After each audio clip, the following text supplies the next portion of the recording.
muku wani abu ne da yake faruwa a kudancin ƙasar nan. Zan muku play din tape din abin da yake faruwa, amma zan muku bayani ne kafin, saboda akwai wani film da ake yin shi wai Serena Tested. Musulmi na duniya ya kamata mu tsaya mu yi ca akan wannan abin, a daina yin shi. Magana na farko shine in an zo an yi ƙarya a cikin film din, ba sunan wanda ake kira sunan fiyayyen halitta, ko ma me suke nufi, mu dai ko mu nuna musu ba masu a ci gaba da ambatan sunan Muhammad a wajen makaryata. Sai kuma wannan wawan shi ma din mai amfani da sunan Alhaji Musa yana comedy. Haka alhazan suke, haka musuluncin mu yake. Ya za mu dinga bari ana zagin mu, ana cin mutuncin mu, ana menene da sunan musulunci kuma muna kallo? Har ga Allah, duk wanda ya ga sakon nan dan Allah dan Annabi ya sake turawa, in group ne in ma menene mu fito ca mu nuna ba ma so. Saboda film din in kuka zauna ku kalli abin da na play muku, za ku ji shi one by one. Duk wanda ya yi ƙarya za ku ji kawai ba sunan wanda zai kira su sunan fiyayyen halitta. Wani irin cin mutunci ne ya kai haka? Daga ranar da na fara jin abin nan, ni dai na san cewa a Old Post English babu wani turanci da ya kasance cewa kamar haka. Babu wani abu da za ka yi shi a ce maka wannan shine min din abin da ke nufi. Akwai abin da suke nufi daban.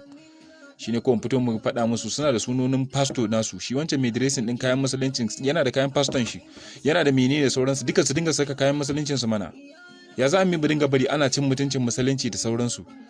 Dan Allah dan kaunan da kuke mama Annabi Muhammad sallallahu alaihi wasallam, duk wanda ya samu wannan sakon ya sake tura mu wani a gaba. Dan girman Allah mu fito ca mu nuna ba ma san wannan abu, saboda wannan cin mutunci ne da cin mutuncin alhaji. Mini din alhaji fa ba karamin girmamawa bane fa da Allah ya baka wannan sunan, ko ba haka ba? Amma wani ya dinga alhaji kuma ya dinga wannan zama yana irin wannan abun.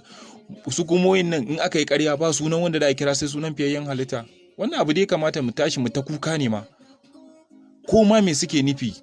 Na ji wayansu musulman mu sun zo sun fara kare su, wai ba abin da suke nufi ba kenan, me da sauransu. Wallahi in dai ka zauna ka yi magana ma akan wai ba haka suke nufi ba, na rantse maka da girman Allah musuluncin kama akwai abin da a duba a ciki. Muhammad din su daina kira, suna da sunayensu na Kiristanci da yawa, su je su yi amfani da shi mana. Ba za su je su yi amfani da shi ba. In ka je ka yi sacin din Serena Tested, na mamanta episode din da ya yanke shi a ciki ne, da nan faɗa maka episode din da zaka je kalla, amma na yanke shi shortly yanda zaka fahimci abin da nake nufi. Duk wanda yi ƙarya ba sunan wanda zai kira sai sunan fiyayyen halitta. Wani irin cin mutunci ne haka? To abin da nake so in faɗa muku, yakin yana zuwa mana kala, yana zuwa mana ta sama, yana zuwa mana ta ƙasa, yana zuwa mana ta kota ina. Shi kuma wannan wawan ka duba, wai shi yana ji a masan Alhaji Musa ne, kuma alalin sunan shi Emmanuel menene Inyamur ne ma. Mahaukacin banza, mahaukacin wofi. Ba za ka je ka saka kayan faston ku dinga yin abin ba? Mu fito musulman mu na duniya mu nuna ba ma san wannan abin, ba ma san wannan cin mutuncin da ake man sunan fiyayyen halitta da sauransu. Wai karkace ma, wai jiya da naje ina magana ma wani mai ya fito ga wai ba abin da suke nufi ba kenan. Shi wancan shi kuma ya bar abin da ke, wallahi musuluncin shi akwai abin da duba a jiki. Ya da kai amfani da Alhaji Musa ka dinga irin wannan abubuwan. Kai ne a ganka da mace a daki, kai ne ka runguma mace, ka sha giya, ka yi menene haka Alhaji Musa yake. Ka zo kuma kun ce Serena Tested, mutum yayi ƙarya, ka ce ka ambaci sunan fiyayyen halitta a wajen. Me haka